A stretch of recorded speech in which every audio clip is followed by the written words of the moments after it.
Hello, my name is Connor Quinlan, and in this review, I'm going to be comparing the Nikon 14 to 24mm, which is what I own here, against the Nikon 10 to 24mm, which is the replacement to the older Nikon 12 to 24mm lens, which I also used to own before I sold it and bought this lens. Now, I have had the chance to get my hands on the 10 to 24mm recently at a store and shoot it on my Nikon D300, and I was able to compare the results from this and compare them to the Nikon 14 to 24mm. Basically, in this video, I'm going to come up with conclusions as to which lens you should get. First of all, I'm just going to go over the quick differences between the lenses. First is the good for the 14 to 24mm. Firstly, it's got a much larger f-stop. F-stop 2.8 throughout the entire zoom range, which means that this is really good for low-light photography.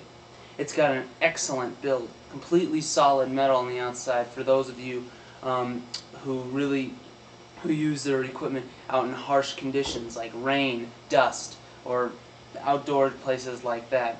It's also quite a bit sharper than the 10 to 24mm in general.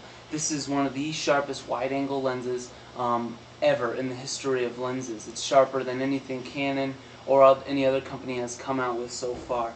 It's a real phenomenon how sharp this lens is at 14mm and throughout the entire range. Even at f-stop 2.8, the pictures are just tack sharp throughout.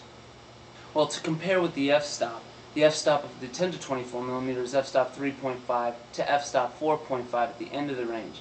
Now, it's still a pretty big f-stop, but it's definitely not quite as useful as an f-stop on this lens for those of you who do very low light photography. It also won't have quite as bit of sharpness as the Nikon 14 to 24 does at larger f-stops like f-stop 3.5 on that particular lens. It will be softer in the edges, but still, the performance of sharpness on the 10 to 24mm is pretty good, especially for those of you who are landscape photographers and stop down your images to say f-stop 8 or 11. The sharpness really improves on that lens and gets pretty close to that of the 14 to 24mm lens. When comparing build quality like I just did, this is made out of metal. Well, most of the 10 to 24mm is plastic on the outside. It's pretty similar build quality to the other DX lenses that you see out there, similar to lenses like the Nikon 16 to 85mm lens and so on and so forth. It's pretty well built, but it's not nearly as durable as the 14 to 24mm. What about the advantages of the 10 to 24mm? Well, it does have several advantages, believe it or not. First of all, is that it's quite a bit smaller. This thing is absolutely huge. It's heavy. It weighs a kilo, in total 2.2 pounds.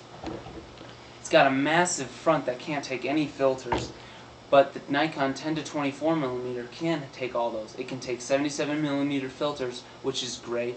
It's a lot lighter, probably more around 1 pound, so about half the weight of this lens here. It's also about half the price. So those of you on a budget, the Nikon 10 to 24mm is definitely a lot cheaper. But of course, here's where the trick comes in. Both of them are very different types of lenses.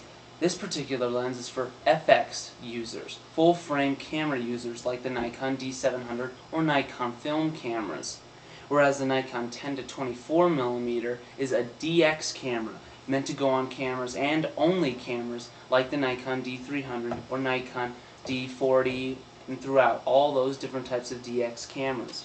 I'm just going to do a quick overview as to which lens you should get according to what camera you have and what types of things you like to take pictures of. First of all, for the DX camera user. If you're a landscape photographer, the Nikon 10 to 24mm DX lens is definitely the lens for you. And for most other photographers who own a DX camera, the Nikon 10 to 24mm lens is plenty good enough and will do just as good as a job as the Nikon 14 to 24mm. In fact, it'll probably do a better job because it can actually get wider angles and gives you a larger range. However, for those of you who own a DX camera and do extreme low light photography where you have very high ISOs and very slow shutter speeds and constantly need to use a small or a large f-stop and need very, very sharp pictures at the same time, then in that case I would recommend the Nikon 14 to 24mm for your DX camera in order to get those sharp images in very low light and at large f-stops.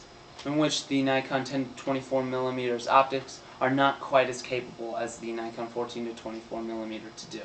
And then finally, for the FX camera users and film users, the choice is pretty simple. The Nikon 14 to 24 millimeter is definitely the lens I would choose for you because you simply can't use the Nikon 10 to 24 millimeter lens.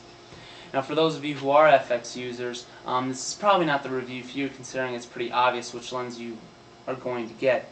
So I would suggest checking out my other review that I am going to be posting on the Nikon 14 to 24 millimeter versus the 17 to 35 millimeter lens.